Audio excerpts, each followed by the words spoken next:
My name is Nadine Hobson. I'm a textural abstract artist from Melbourne. I've always made things, so I think I've been a creator since I was a kid, but I've been seriously painting probably the last 6 or 7 years, and then putting things out into the world the last 2+ years.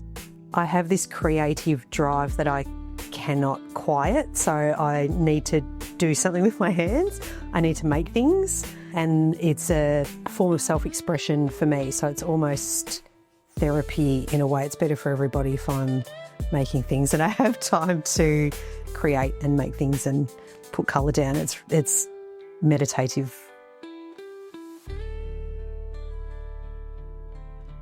I often get my best ideas when I'm outside because I'm so inspired by colour and natural texture. So that's usually where it begins. I have a folder on my phone of, as I said, rocks and leaves and trees and water, lots and lots of photos, and I'll often take pieces of those, and it's a story that unfolds on its own. The texture actually started because I'm terrified of blank canvas, so I found if I'd put texture down as my first layer, it wasn't so overwhelming.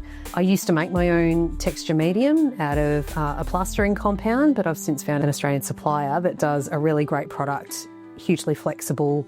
And I think the process of playing is often where I get started. I don't try to start a painting with a fixed idea in mind. I might have an idea of the general composition, and the reason I start with the texture is because it's colourless, so it's white texture on white canvas, and I'll generally place the texture where I'd like it to go, having an idea of what it's going to look like.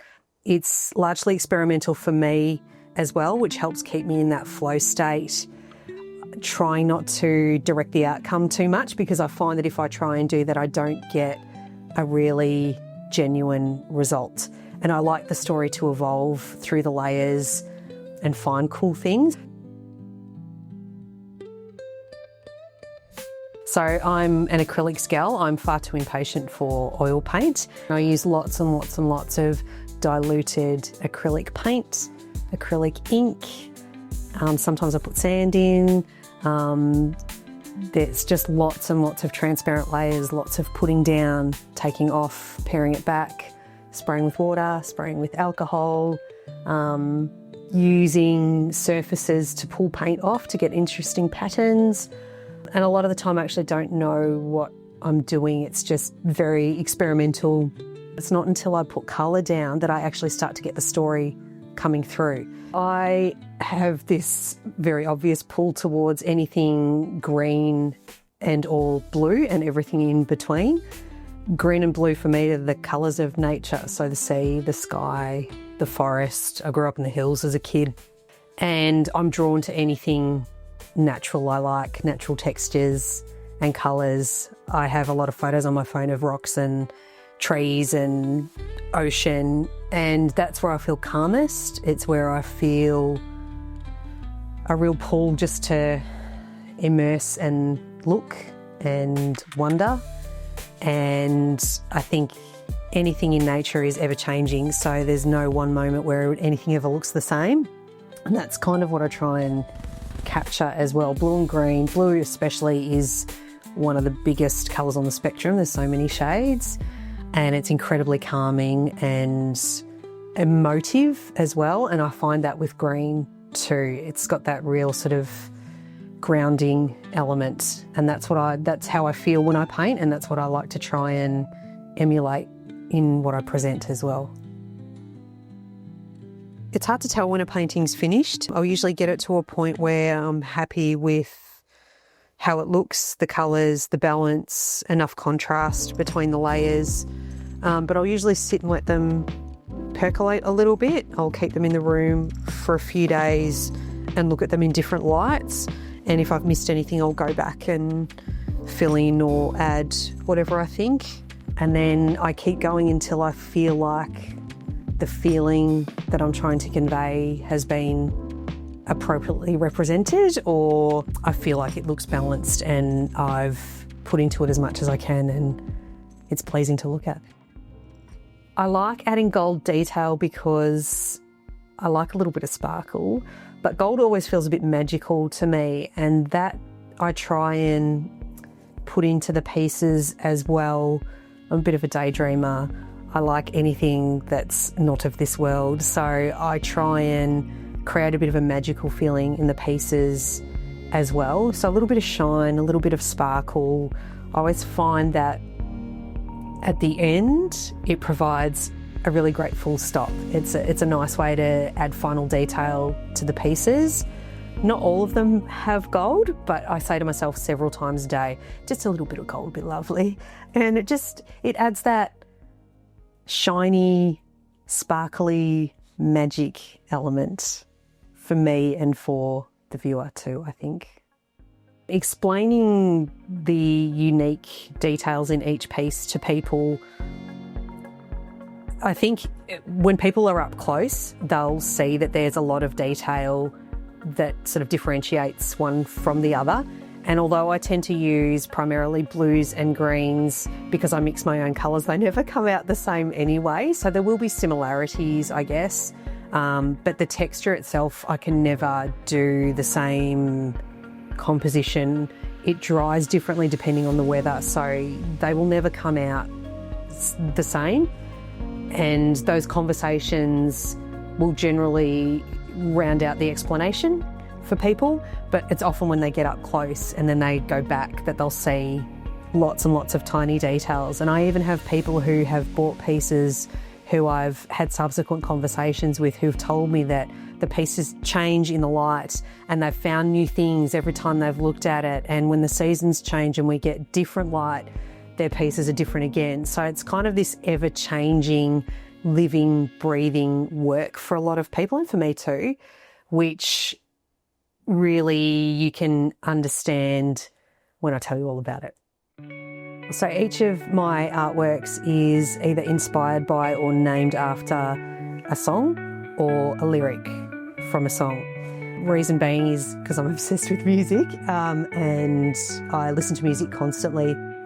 And I'm really moved and I feel a lot when I listen to music, and that goes into the work as well. So I'll often find that I'll listen to something over and over and over while I'm creating, and that will then sort of be imbued into the work as well. So I will take something out of those songs and something that really resonates or holds true or comes through in the work, and that's what I'll title them. So sometimes I'll have that from the start, and oftentimes it just kind of evolves and it comes together as I'm creating. And I will often start by writing lyrics on a canvas as an underlayer as well, just to kind of get that emotion or that feeling into the piece. The music's always going, so that's always playing through my head. It's in every room of the house.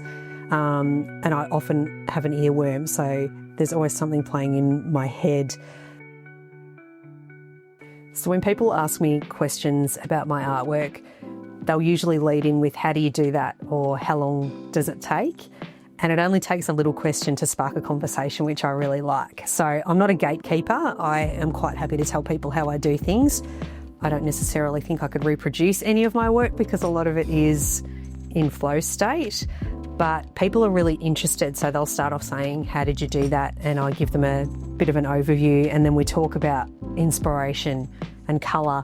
But quite often people start telling me what they see in the work, even though they don't necessarily represent anything specific. It's more about feeling and emotion, but people will see things. So people see very definite landscapes or seascapes or skies, and often will start telling me stories about somewhere they've been where they like the colour, that, you know, it reminds them of somewhere they've been, or where they were when they felt something, or they have a very strong memory. So those connections, talking to people, really rounds out the whole storytelling element, I think, of the artworks. And I love telling people about the musical inspiration, because then that sparks a whole other conversation about music and music people love. And even if they're not necessarily familiar with the music, they will then seek that out to play it, to listen to it, to understand what the connection is between the musical inspiration and the finished artwork. My favourite part of being an artist is having no parameters. I can come in here and release, I can play, I don't have to have a fixed outcome, I don't rely on it as a source of income yet. So with that comes a certain freedom because I'm not painting to a result at this point. I'm meeting some amazing people, having fantastic conversations and being able to communicate through this visual medium as well as the stories that go behind it, and I can tell people about that. And yeah, and I like that when people buy a piece, there's a little piece of me on their wall or in their home, and that story lives on. I've had a lot of ideas lately about installation-based exhibitions, and so not just the artworks, but like-minded creatives, but hold events like have storytelling and some really immersive experiences as well. So some sound baths, some meditation, but also dressing up spaces. So not just the paintings on the walls, but bringing in external stimuli and things that I think other people would find inspirational and go with all the paintings in another setting, sort of like an imaginary portal or universe that we can create somewhere else. I think my kids are really proud. They've seen what I'm capable of. I think until I'd started doing fairs and shows, they thought of it as mum's little hobby, but they had a real realisation that I was serious about it when I was starting to do more than one fair and exhibitions, and they could see that hard work and perseverance was starting to pay off. So whatever that means, whatever you want to do, that's the way to do it. You just keep going. You just keep trying and pushing. So I think they're immensely proud, and it's given them licence to pursue things that perhaps they may not have felt were on the cards previously, because not that I've ever told them that they have to pursue a money-making career, but this has laid the groundwork, I think, for them to be able to reach for other things, other pursuits. It doesn't have to be a 9-to-5 job. You can do things you love and take joy in that, and that can be the best thing ever. Art is important in the modern world, and creative people bring colour and life and alternative viewpoints, and creative people are really interesting thinkers too, I think, and we need art. Art's important. It makes you feel, it makes you appreciate beauty and colour, and I think we'd be lost without creative people in our lives. We all know someone who's creative and who's a game changer. I think that's really important. I hope we don't lose that. I hope we cultivate that. I'd tell Nadine from 6 or 7 years ago when she started painting not to stop, not to doubt herself, to take the leap sooner rather than later, and to enjoy the experience, because there's nothing like it. This has changed my life. I'm certainly not going to stop.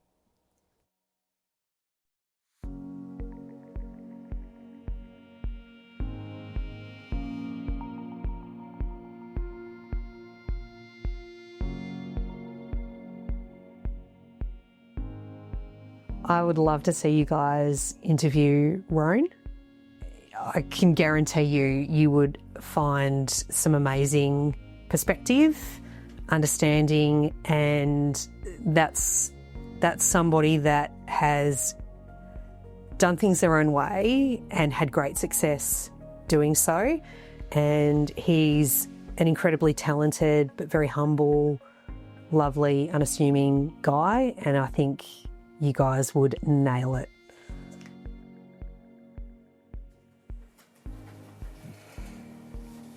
Do you like my boots?